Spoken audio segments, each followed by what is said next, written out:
Hello everybody, this is Sabre, part of the Final Fantasy VI Worldwide community. I am one of the community managers, and I'm actually joined in the booth today by Taco Mage. How you doing, Taco?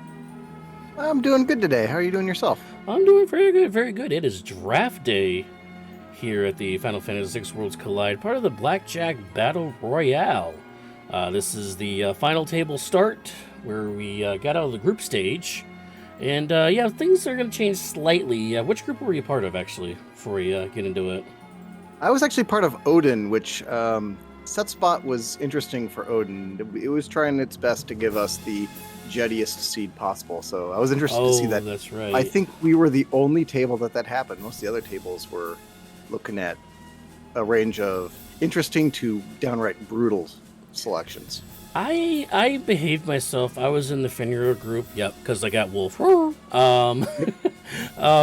I kind of messed my players up a little bit. I wasn't mean with my picks. I picked like Far Horizon in the first round, and I think I picked like. And then when I didn't make it out of the first round, I went to the Lagomorph Lounge, and the Lagomorph Lounge I picked Vegan, which was the no experience eggs, because I wanted to be able to keep up with everybody else. So. Right. Yeah, Legomorph Lounge got crazy, so Yeah, I think you saw that unveil a lot more than I did. I dropped into the middle of that when I was like, "Oh, what's going on here?" Oh yes, so we'll get to talking to like more Lounge and what happened there and why we're not going to show what picks they can pick from, because there's 36 of them. We would be here for the rest of the night. Yeah, we'd be here the rest of the night. But the rules do change a little bit differently for this round because all the tables are done. The champions from each of those tables are going to move to a new table, and well, we kind of have to start over again. But they do argue to bring some of their baggage with them. So here's the little rule set on what this first round is going to be. So the flag set, again, resets to the original base flag set of the tournament, which is that play-in round that we had all the way back at the beginning 5 weeks ago. There will be a single round draft where players will pick from a set of cards. Now, those set of cards that the players pick from is actually from the cards from their table. All the cards that they had from their table, they'll pick them up, bring them over to the final table, and they get to use that as the resource for this first round to set up this new table. The draft order is going to be completely randomized, and there are 11 players total.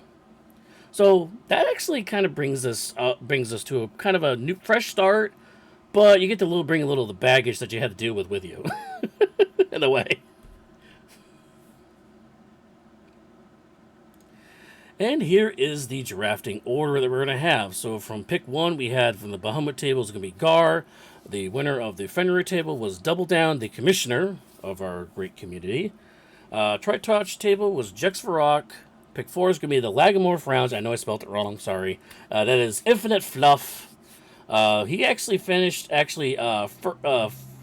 first, fourth, second, and first in each of the weeks. He actually did not qualify for the original tournament and actually played his way all the way through the Lagomorph Lounge to qualify for the final table. So Yeah, I saw that he picked up a ton of points in Lagomorph Lounge. It was crazy. He did. He picked up all those points in the last 2 weeks by finishing second, first back-to-back weeks. Starlet, winner for the Starlet group was Zelfer. From the Maduin table that we saw earlier today was Quinares. I'm trying to say that correctly. Palador table was Falcon Hit. Ragnarok table was One Free Fits, which was ridiculous table, by the way. Ragnarok was probably the worst table of all. Yeah, I remember them talking in the racing lounge with that one. That one was downright awful. Carbuncle was also probably the second worst table. That's Boo from that table, and Odin, which was your table, was Ensign Wesley. And last but not least, from the Alexander table will be Zenobian. So that is the order that each of our players will be picking in for this current draft. And these are pretty well-known names. I mean, these guys have been in a lot of these tournaments that we've had over the years. Quinares is actually probably the newest comer of all these names. But a lot of these names are pretty common that we have in our tournaments. Yeah, not a lot of new faces here. So no. Right. Definitely the players who are going to give us an exciting race, I think, though. Oh, definitely. So again, first up would be from the Bahamut group. Gar is up to bat, and here's the selection that he has to choose from. What sticks out for you from this group? I like the soggy meat, by the way. Yeah, I was gonna say, looking at that, transcendent characters is always a juicy pick. You know that your seed's gonna go a little faster, a little easier with that. Yes, the 160 to 200% Oh, of your player stats is really good. But the correct. pick is in. Oh, what? Was gonna say, is that countdown? That's starting with oh goodness, what is it? Oh, yep. That is the death timer countdown. Death timer down. Yeah, Yep. Condemn. condemn. Thank you. Yeah, they God, had I the couldn't condemn pull that out of my condition brain. throughout the entire series of the run. But the pick is in. And Gars picked the monk, actually. So he's going to pick to have Sabin as one of the starting 3 characters for every round. That's probably one of the strongest starting characters that you can have, especially if you've got some earrings or an early hyperist. Yeah, Sabin, I think, was the all-star, I guess, character of the whole entire tournament. There was so many Sabins being used, especially the Sword Tech Sabins, doing that juicy, like, 5,000 damage a hit with the Sword Tech 7. That Yeah, was a with that very popular pick. yeah, with that high natural vigor, he makes a great sword tech character. Up next in the pick is our commissioner, Double Down from the Fenrir group. I gotta do it. That's in my contract. So he also has the monk, but where would you go with this? Meteor's And, gear is interesting. yeah, I'm looking at this. Let's see what's there. Oh, there's River Mastery in there. There's also Discount Magic, which actually can work out very nice when you're already expecting to do blitzing, because you're going to be concentrating on that magic power anyway. Yeah, I think the dangerous pick here would have been glass cannons times 4. Every time you advance the seed with characters and espers, the bosses go up by 4 times levels. That is Yeah, difficult. that's going to slow things down a little bit. Which, I mean, if you're looking for something interesting and have to, either take some risks or take some grind fights, that's definitely a pick. Well, the pick is in. He actually Oh, picked River Mastery. That's some synergy there. all right. So yeah, you're looking at the Monk and River Mastery. Where do you put doing Leet River with that? Well, I mean, first of all, we got to have a Terra in the group, right? In order to do it, Oh, because it's that's not an open world check, yeah. right? Oh, that's right. Yeah. So you got to wait for Terra. So, So yeah, I guess that's the question: is if you see Terra on your starting team. Let's pretend you got Saban and Terra on your starting team. yes. When do you do Leet River? I would do it very early on. I mean, you can get those early juicy levels on the combats of fights, and you would have, after you get through the river, you can have Sabin with Bum Rush. So all those single target bosses are just going to melt, especially if you can find the 2 earrings to go with it.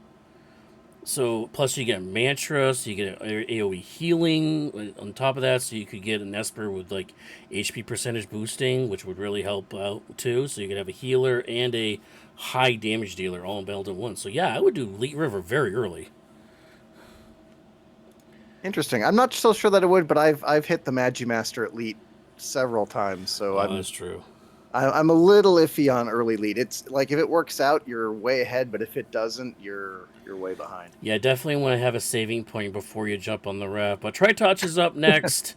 They had Elder Worms, which means the dragons were not scaled, wire removed, transcendent characters. They had a lot of stuff in this one. Yeah.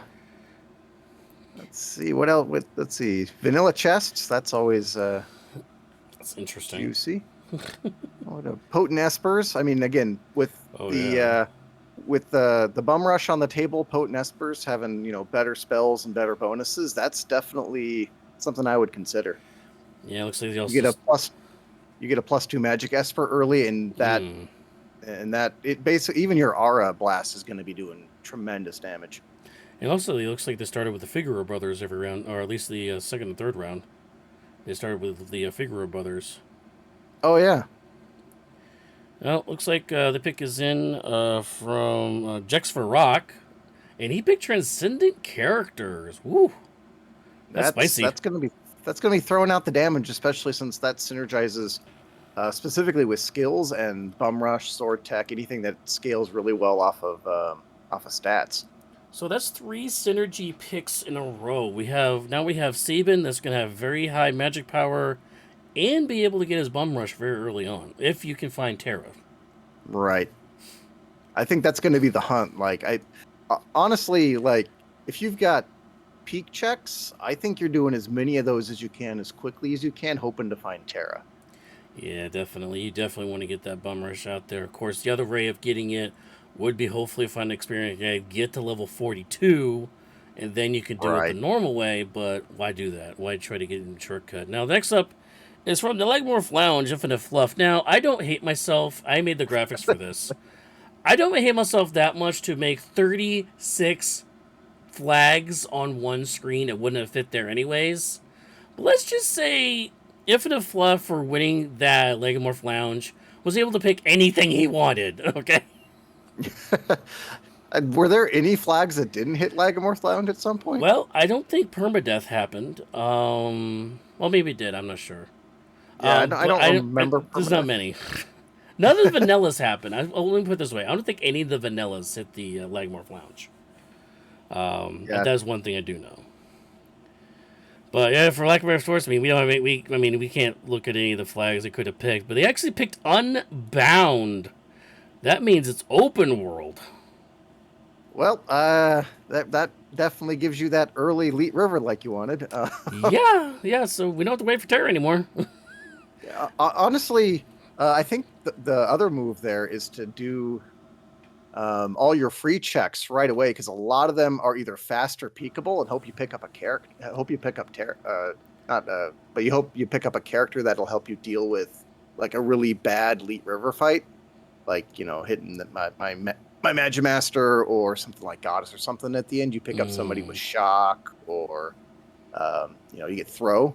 Somebody with throw. I think that's very popular too. Yeah, I mean, you could get character, Esper, or item off that one too. So I mean, it is a risk.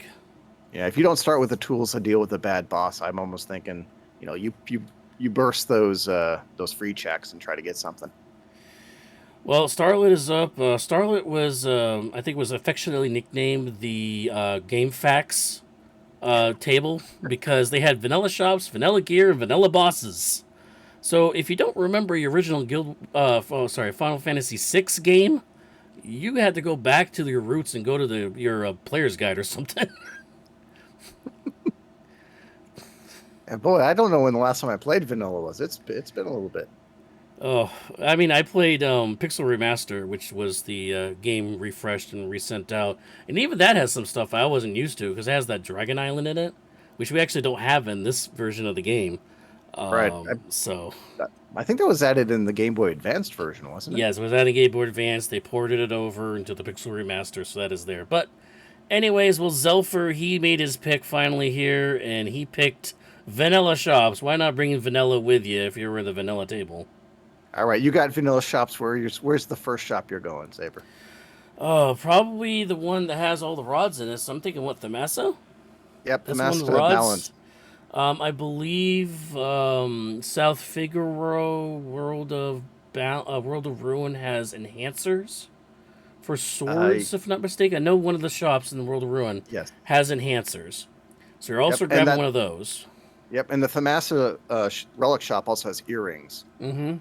So you can start off earrings, enhancer, rods. I mean, you're basically ready to go through like 3/4 of the seed just at the start. And those rods, that will actually help you and propel you into those early fights. So if you actually do get like a bad boss, say you get, what's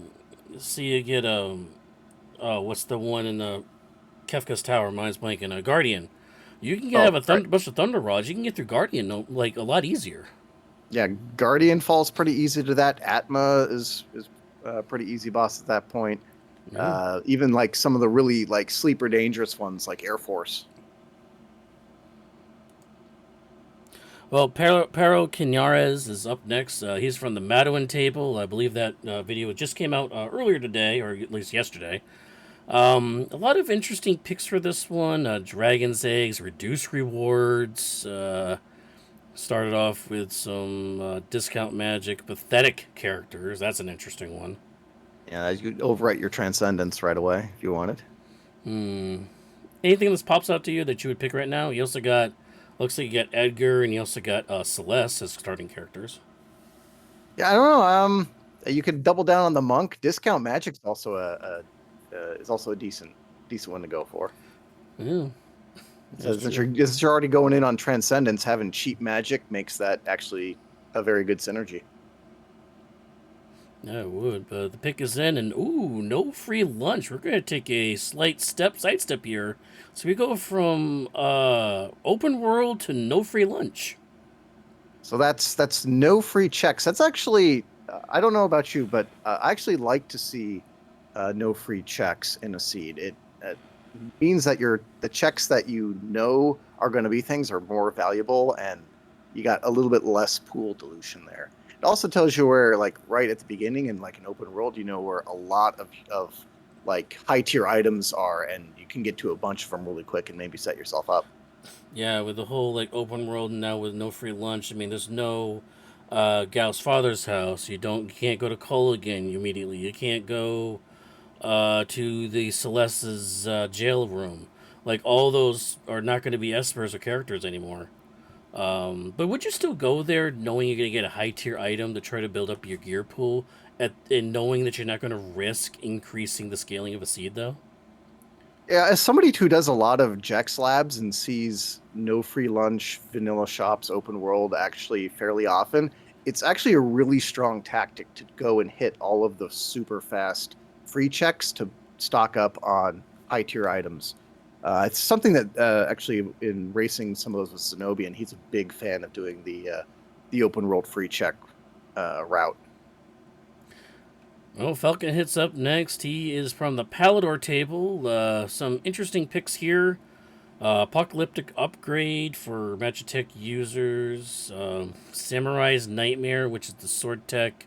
The normal way to get sword tech from the Ultros League. Cheap Shops, Yamaro.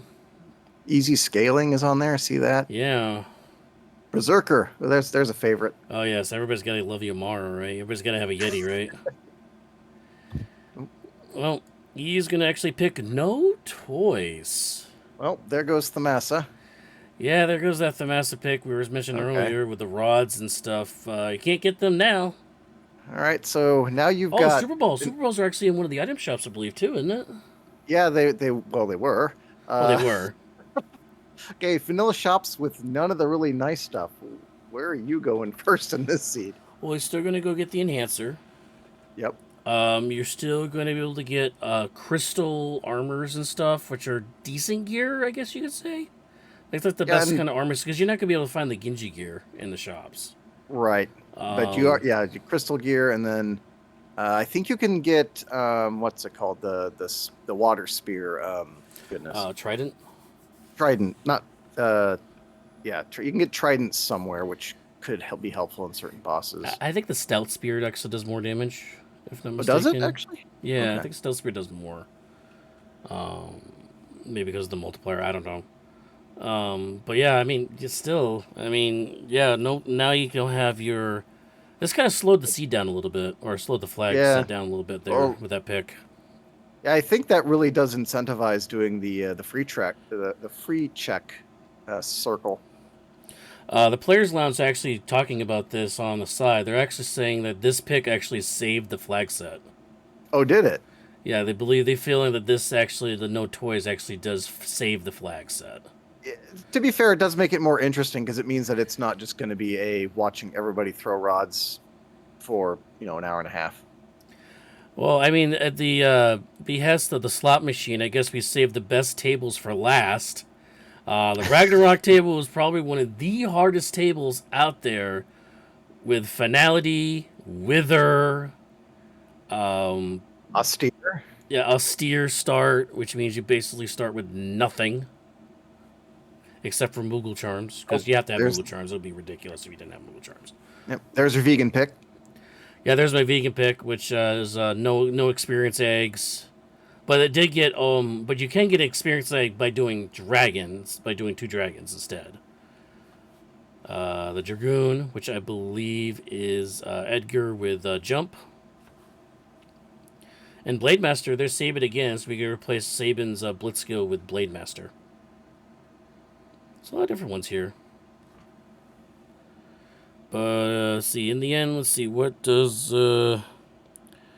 What does Fitz pick? Fitz picks. Oh, Oh, that well, tracks. yeah, yeah, he's bringing a little Ragnarok with him with finality. This is permadeath. You want to explain what permadeath means? So permadeath generally means that if you you start I don't know about finality, but you generally start with some number of Phoenix Downs, and that's the only number of Phoenix Downs that you will ever find throughout the entirety of the seed. 3. In addition, you don't get life 1, you don't get life 2, you do get life 3. Phoenix no longer does life 2, instead it does life 3 to the party. Yeah, it's And like 3.5. things Yeah, it's like yeah, 3.5. Yeah. and other sources of resurrection no longer resurrect. So your barrel in Narsh doesn't resurrect. Your beds in inns don't resurrect. The turtle ponds. Turtle ponds. The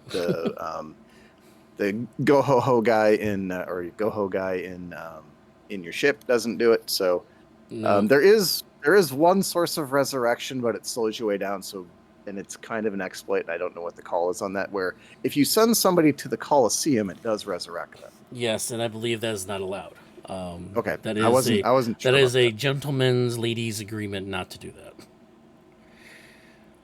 But I mean, if there's a Colosseum that you have to do to get into it, that's different. Right. But in general, don't do it. But yeah, I mean, you got to bring the Ragnarok with you, apparently. But coming up next now, we have Boo from the Carbuncle one. Now, this got really sideways quick at the end. It was kind of going pretty well. Potent Espers, one pair. They only had 2 characters throughout their entire thing instead of 3. But right at the end, they had Mutation. Now, this is the one I was worried about this morning. What is Boo going to pick Mutation? That is normalized distort. Yeah, Mutation is one of those that either you love it or you hate it, and Yeah. I don't remember what Boo's take on it is. I think he was one of the detractors. I don't think he cared for Mutation, but I'm actually kind of a fan because it can really throw you some fun curveballs. Yeah, it definitely threw them a curveball. Boo versus Green Monkey in the final for the Carbuncle table. Their head-to-head match went over 2.5 hours, so it was long. Oof. Oh, that's a spicy one, especially for. Well, they also had racers of Dragon that caliber. Horizon too, and he had feeble Yeah. characters. So they had a lot of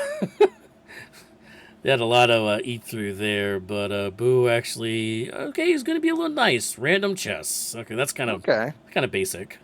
That's kind of basic, but it also kind of helps a little bit with the vanilla shops, no toys picks. So it actually means that you've got a decent chance for some items out there in the wild. Yeah, that's going to bring the toys back into it. It's going to bring the shields back into it too. 100% randomized chess could be pretty crazy. I mean, you get all your Genji gear that way and stuff like that. So it actually kind of bounces out the vanilla shops too.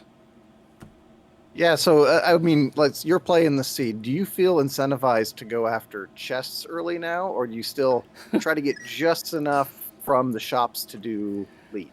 Well, you're asking the wrong person, because like I open up about anywhere between 80 to 90 chests every time I run.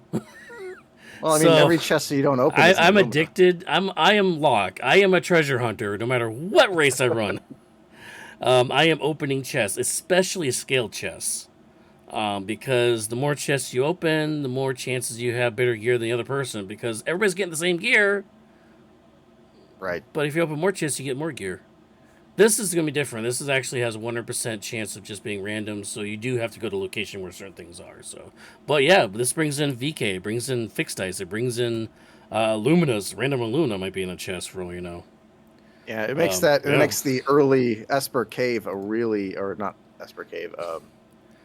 Terra's treasure room, you mean? Terra's the treasure room I can't remember what it's called all of a sudden. My brain just left my head. Well, hey, we want Terra again, apparently. But here's Odin coming up next. This is yours, so you intimately know about this one a little bit. Yeah, you're going to see a lot of really, really fast picks here. I can tell like the final end where we finally got Fool's bosses.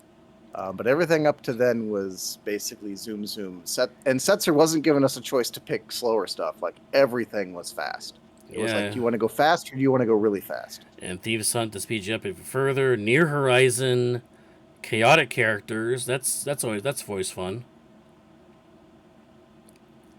Yep, and you have meritorious gear in there, which is Everybody uses everything, right? yep. That's just you. If you find something, you can put it on. And Mirror Sword. That's Lumina if you do the Opera House, which I Yep. would love to see. Oh well, no, we're not going to see that. Oh, Unfortunately, we're going to see Mirror Match. okay. So that is the boss. The enemies you're going to face are going to be equal to the highest level character in your party.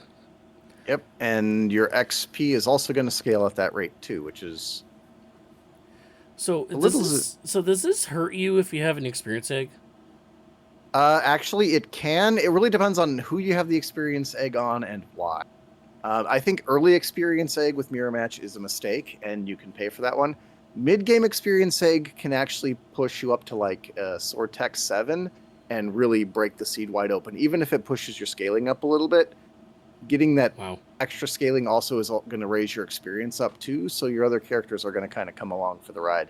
And depending on where your ceiling is, which I believe it's level 50 in these seeds, again, you push up into the 30s and 40s, you're doing okay anyway. It depends on which scaling you pick. It can be 40, it can be up to 50. The difficult scaling does go to 50, but the standard scaling, I think, is still at 40.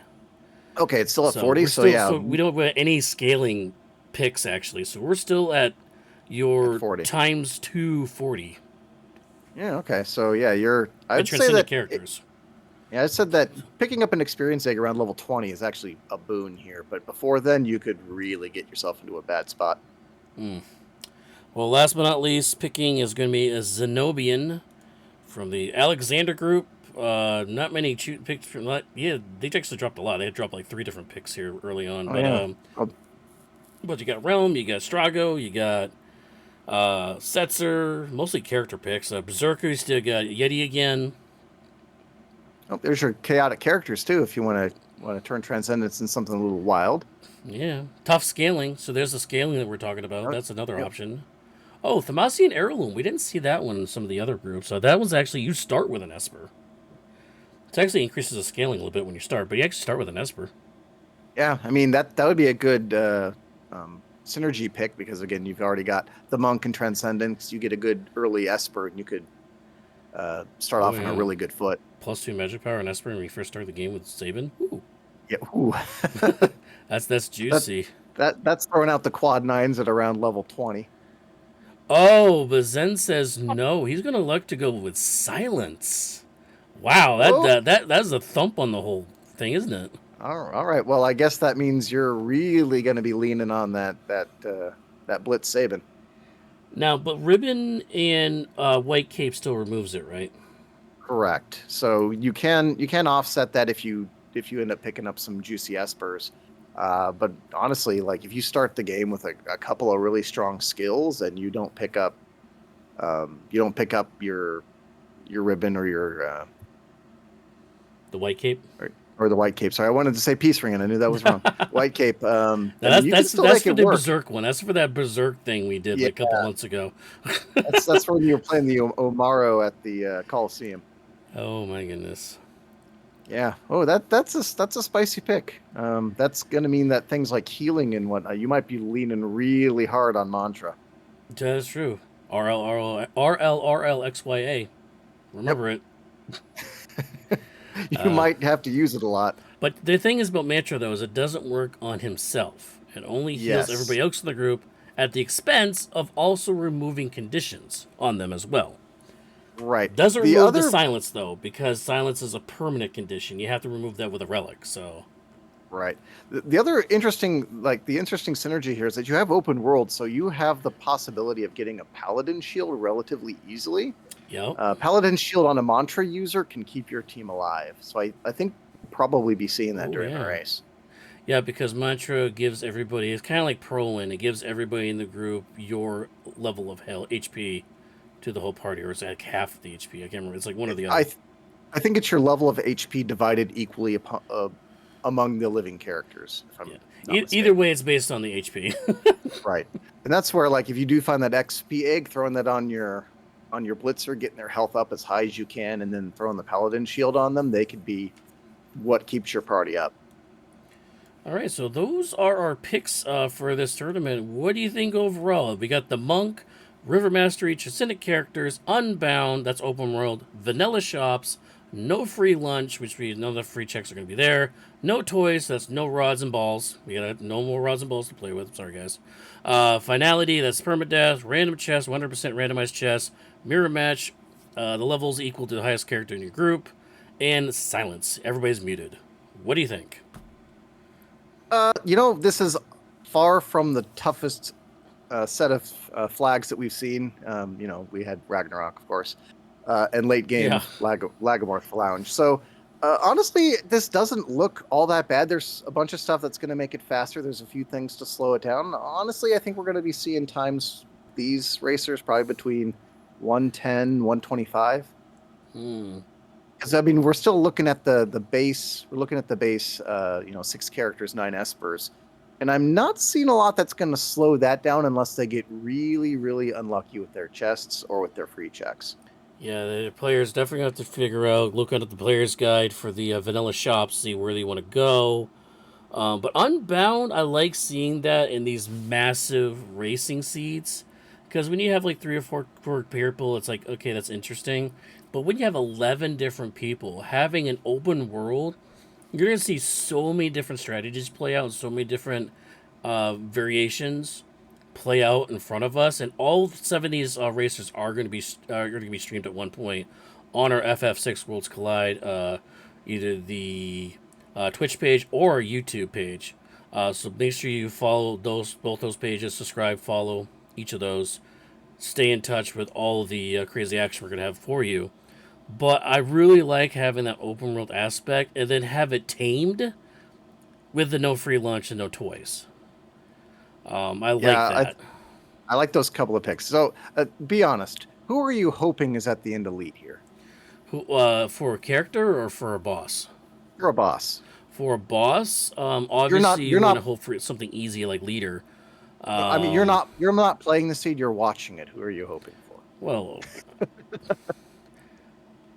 let's go with Shatternook. Yeah, that would be fun. Just kind of popping out of the rapids right there, Yeah, that would be fun. Because I mean, that lightning and water don't mix, I'm just saying. But yeah, I like this. I like this. It's tame. It's got a little bit of dangerous flavor with finality and silence in there. It's got some randomization with the chests. Transcendent characters are really going to boost, make the early game kind of easy, I think, because you're going to have good static characters just to start with. Right. And being able to have start with Sabre, who's a good character in general. Right. I mean, yeah. Yeah. Having the no toys though, I think is going to make that transcendent characters less us watching people break rods for 2 hours. I mean, so I enjoyed the no toys from Ultra League last season. I kind of enjoyed it. Yeah. Now, they're coming back for season 4. They're going to be quote unquote nerfed in the spec that they're going to cost more. And I believe that set is actually in this current Battle Royale. But we're not going to be able to see that. But I kind of like having no toys. I feel it's kind of a cheeky way of getting through things. Like if you're the one that doesn't find the Pearl Rod or the Thunder Rod to get through various things, you're done. Right. You're automatically done. And just being a chance of being at the right shop at the right time, I just feel it's kind of on that, Yeah. But with toys and vanilla shops, I think we would see everybody make the same. Yeah, everybody would be able to do it. Yeah. You're looking at everybody going to Thamasa, picking up a whole bunch of rods and earrings, and then just basically using those on everybody. No toys, I think, breaks things up. We're going to see a couple of different starting routes, I think. All right. Well, one more thing we have to mention is that this is, in fact, a battle royale. So the worst 3 times of these players: Gar, Double Down, Jex Varrox, Infinite Fluff, Zelfer, Perla Quinares, Falcon Hit, One Free Fits, Boo, Ensign Wesley, and Zenobian. The worst 3 times will be out at the end of the week. They'll be down to the final 8. The next round will be dropped to 4. Then we drop to our grand final, which is a head-to-head match. All that action will be available all on our VODs on YouTube. And we're going to try to VO them all if they're on a delay, because this is actually async. This round will be async. because there's 11 people, and getting 11 people on the same day is be kind of ridiculous. That we will VO, we'll get some crew together, we'll get a crew together, and we'll voice over the groups. We'll have 4 people in each kind of, quote, heat race. The matchup in the individual heat doesn't matter. It's just that they try to get the lowest time possible. So I just want to clarify that. You're going to see heat 1, heat 2, heat 3. The heat itself, the heat word doesn't matter. We're just calling it a heat. But the lowest 8 times is all that matters, regardless of what group they're with. So I just want to clarify that. Anything else before we wrap this up? No, I don't think so. Like I said, Now, are I'm you looking rooting for forward your to this table one. mate? Are we rooting for Ensign Wesley, or you just want to see good racing action? I think I just want to see good racing. There's a bunch of names in here that I like to watch run, so I definitely have my favorites, but I honestly, with this group, I can say it's any of them really is gonna put on a good show. So I want to see some good races. Alrighty. Well, once again, I am Sabre Wolf. I was joined by Taco Mage here for this Blackjack Battle Royale final table, first round of the draft. I hope you all enjoyed it. I hope we broke things down for you to make you understand better like that. And please stay tuned to all of our media pages: YouTube, Twitch, Twitter, Instagram, to try to watch all these races as they play out. Thank you very much for joining us, and I hope you have a very good night. Bye-bye.